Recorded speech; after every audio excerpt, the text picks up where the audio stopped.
Today, in the aftermath of the October 7, 2023 attack on Israel by Iranian-supported Hamas terrorists, people ask questions such as why the Palestinians still allow Hamas to run their government, why Hezbollah is allowed to exist in Lebanon, and why neighboring Arab nations will not accept Palestinians from Gaza and the West Bank into their countries. And these are valid questions. The root causes of how the Arab Muslim nations took a rather dim view of allowing Palestinians into their nations to join others already residing there has its origins in the 1970 Jordanian Civil War. Better known as Black September, a name taken later by PLO terrorists, it was a turning point for the Palestinian liberation movement. The Civil War ended the PLO state within a state in Jordan and pushed the Palestinian armed struggle into Lebanon, where it later helped to destabilize that Christian country and, with Iranian support, created several Islamic extremist groups. Let's see how that all unfolded. What was the Jordanian Civil War? How did it start? Who was involved? What was the result? Hello, I'm Colin Heaton, former history professor, Army and Marine Corps veteran, and welcome to this episode of Forgotten History. The beginning of the toughest 26 days in Marine Corps history. With confidence in our armed forces. 36th President of the United States died this afternoon. Tell them there are children and women in here and to call it off.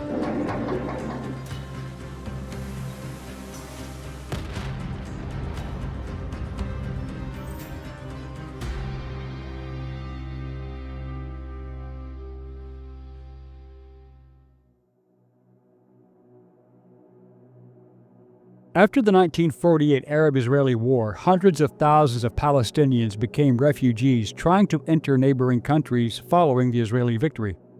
The Arab states did not want additional populations of uneducated immigrants and believed that accepting them would come with a few problems. First, the Arab states pushed for an independent Palestinian state that would move the Jews out of Israel, or at the very least, allow them to occupy large parts of the new country. Israel, however, was not on board. This refusal to accept refugees bolstered Arab support for a Palestinian state.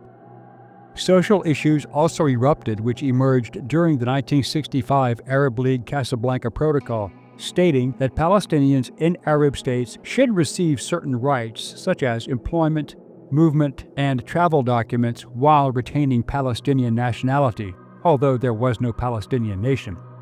This was to maintain their refugee status as outsiders, and there was a reason. After the 1948 war, Jordan was the primary nation that did accept large numbers of Palestinians and granted citizenship to many after Jordan annexed the West Bank in 1950. They soon regretted it because violent factions were embedded within the refugee population. Following the Six-Day War in 1967, Palestinians living in specific areas who supported the Arab coalition were removed and placed into settlements.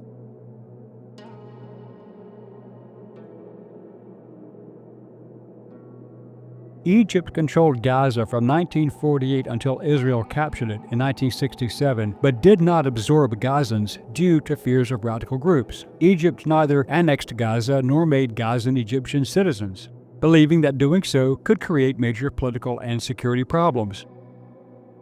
Syria historically gave Palestinians more access to work, education, and public services than Lebanon did, but it also did not naturalize them. The Syrian government also used Palestinian factions as instruments of regional policy. Palestinians could live there, but they remained politically useful as Palestinians, not Syrians. All the Arab states welcomed Palestinian workers. Lebanon had a delicate sectarian political system divided among the ruling Christians, Sunni Muslims, Shia Muslims, Druze, and elections occurred along religious lines. Allowing Palestinians in and giving them citizenship could have shifted Lebanon's balance of power politically. The primary reason for this opposition was the 1967 Six-Day War, which brought another mass movement of Palestinians after the Israeli capture of the West Bank and Gaza. Egypt and Jordan both refused to move Palestinians out of Gaza, giving the argument that it could permanently undermine Palestinian statehood. Egypt also worried about its national and domestic security, hence not allowing immigration. They did not want terrorists migrating with refugees. Another factor was the 1970 Black September revolt against King Hussein by armed Palestinian terrorists, which threatened the monarchy. Here is how that unfolded.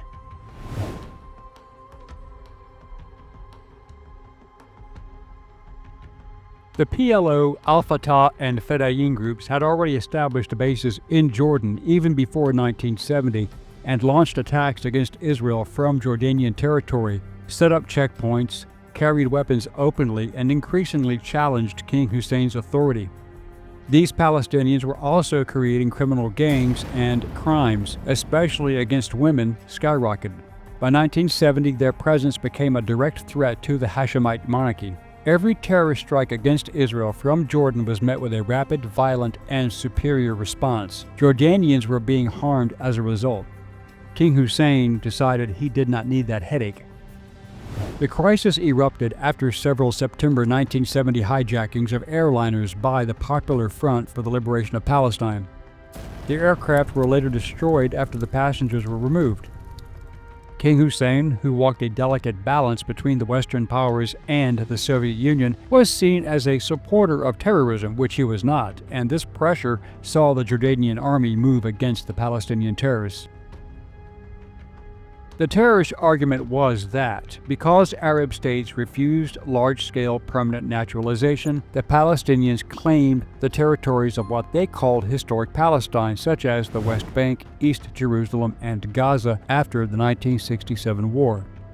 Arab states did not want to absorb the Palestinians and make the issue disappear, as it gave them political leverage in the UN, and Israel did not want a mass invasion to destabilize their country.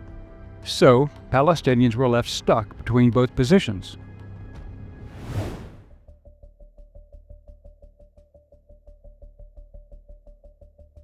Many Palestinians in Jordan had family, identity, and historical ties to the West Bank, and they blamed Israel. This was the catalyst for launching attacks against Israel. But when King Hussein ordered that stopped, they turned on the king and his government. The PLO had, in fact, created a de facto separate state within Jordan. After the failed assassination attempt on King Hussein on September 1st, 4 airliners were hijacked by the PFLP to gain international attention. Martial law was declared. Then, the terrorists started attacking civilians and the military on September 15th. This escalated on September 17th into open and violent fighting between the army and the Palestinian guerrillas, with each side accusing the other of unleashing full-scale hostilities. Tanks and armored cars went into action in bitter fighting against guerrillas in Amman. The heavy fighting near the British and American embassies and housing areas was brutal. As terrorists started taking heavy casualties and lost 16 districts, their underground radio station made appeals to the other Arab nations for help, particularly Syria and Iraq, while at the same time vowing to continue the fight against King Hussein's government to the last man and the last drop of blood. Now, Iraq had 12,000 troops in Jordan and their headquarters at Mafraq, but they never attempted to intervene in the civil war, not wanting to get involved, although the rest of the Arab world announced strong support for the Palestinian guerrillas, but offered no assistance. But Syria was waiting. They knew that if Hussein were overthrown and the Jordanian army controlled, they may be able to retake the Golan Heights from Israel. On September 17th, Egyptian President Gamal Abdel Nasser sent the UAR Chief of Staff, Lieutenant General Mohammed Sadek, to Amman, Jordan, to appeal for a ceasefire as soon as possible. He also requested that PLO leader Yasser Arafat be involved after he went underground after assuming the duties of Commander-in-Chief of the guerrilla forces. Nasser said in his letter carried by Sadek that the situation could not be allowed to go on as it was, describing it a shame to the whole Arab world. He wanted a ceasefire as soon as possible, if only for 24 hours. King Hussein's reply to Nasser in a radio broadcast by Amman Radio was very clear. There would be no negotiations with the terrorists. Then Damascus Radio in Syria made the broadcast on September 20th, announcing support for the attacks on King Hussein and his government, calling for the overthrow of the Hashemite butchers, pledging support for the glorious Palestinian Revolution, and accusing King Hussein's army of wishing to liquidate the Palestine resistance movement. The last part was true. Hussein was engaging a terrorist group wanting to overthrow his kingdom. 3 days later, Syrian forces crossed the border with 2 armored brigades and accompanying infantry, starting a tank battle at Ramta on the Damascus-Amman highway and 5 miles from Deraa, the nearest town in Syria. Jordanian forces blocked the Syrians from reaching the terrorists, who hoped the Syrians would help, and they managed to kill and capture over 1,000 terrorists in Amman alone. This included Ibrahim Bakr, a member of the Executive Committee of the Palestine Liberation Organization. With exception to several small pockets of resistance, by the next day, on September 21st, in Amman, Jordanian forces were in control of Amman in total and several other cities. The Jordanian Army's 40th Armored Brigade had gone into action against the invading Syrian force in the north and cut off Syrian access to those terrorist strongholds, which fell one by one. Amazingly, the Syrian government officially denied that Syrian forces were taking part in the invasion of Jordan, despite their soldiers being killed and captured. Then Damascus radio demanded the U.S. 6th Fleet leave the eastern Mediterranean, fearing they may intervene to help Jordan. The Syrian people were also told to expect an American invasion. The Syrians also accused the Jordanians of committing atrocities against Palestinian refugee camps, but not admitting the terrorists were using those camps as bases of operation. Very similar to what Hezbollah and Hamas do today with Israel.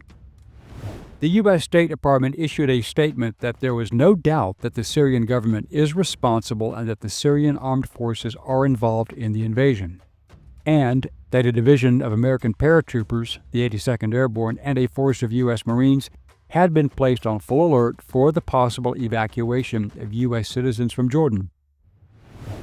The Royal Jordanian Air Force went into action, attacking Syrian Soviet-made tanks and armored vehicles. The reports from the nearby Israeli-held Golan Heights indicated that fighting had been very heavy and that the Syrian force had been totally destroyed. A communique from Field Marshal Majali to the king announced that all Syrian invaders still alive had been driven back across the border. Seeing that victory was assured, and to try and minimize even more casualties, on the eve of an Arab summit meeting in Cairo, King Hussein ordered a ceasefire to put an end to the tragedies which the conspiracy against our country has brought about, and in appreciation of our responsibilities at this historic moment.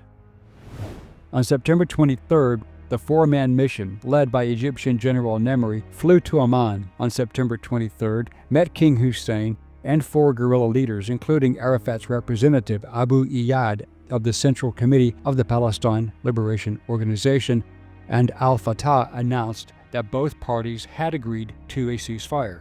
The agreement stipulated that the PLO would move to the ceasefire lines between Jordan and Israel. The PLO would be considered the only valid representative of the Palestinian people, no guerrilla bases would be allowed in Jordanian territory, and the remaining Palestinians would have to obey Jordanian law. General Nemri and his mission flew back to Cairo, apparently under the assumption that the agreement had been accepted by the PLO and King Hussein. However, due to the explicit parts that demanded the complete removal of all PLO bases in Jordan, Arafat immediately and publicly refused to accept the agreement, declaring that the signatories, including his own representative Abu Iyad who signed it, had no authorization to do so and were not representative of the Palestinian people. Arafat reiterated that the PLO and al-Fatah would fight on until the fascist regime in Jordan is toppled. Under international pressure, even supported by the Soviet Union, saw the civil war come to an end on September 25th when a definitive ceasefire agreement was reached by King Hussein and Yasser Arafat. The new 14-point agreement formally ending the civil war in Jordan was signed on September 27th at the Nile Hilton Hotel in Cairo by King Hussein and Arafat, both of whom signed in the presence of 10 Arab heads of state who witnessed the agreement.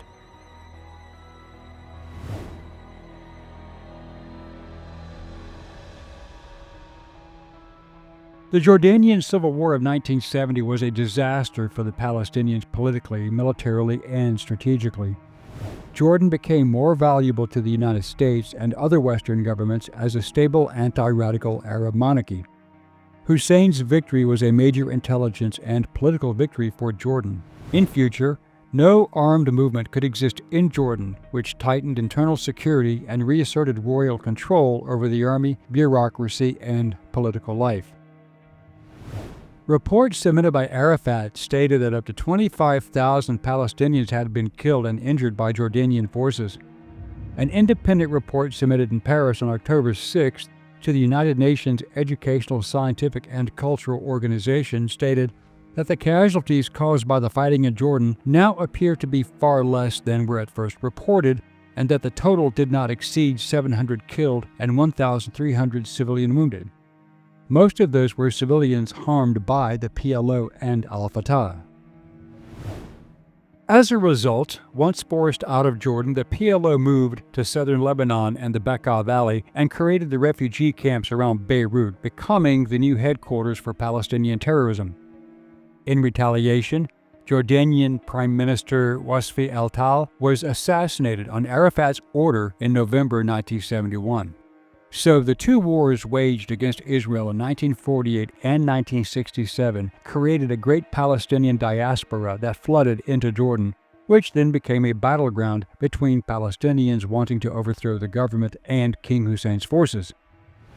The Civil War defeat sent those same terrorists into Lebanon, creating another set of problems for the region and the world. Today, the PLO and Black September no longer exist, but the splinter groups that were created and operating under the direction and financial support of Iran, such as Hezbollah and Hamas, continue to carry the banner of Islamic nationalism through terrorism, using the Palestinians as a talking point without doing anything really to assist them. Thank you for watching this episode of Forgotten History. If you liked what you saw, please click like, share, and subscribe. And if you would like to assist with the ever-increasing cost of production, please consider becoming a channel member and joining our Patreon page.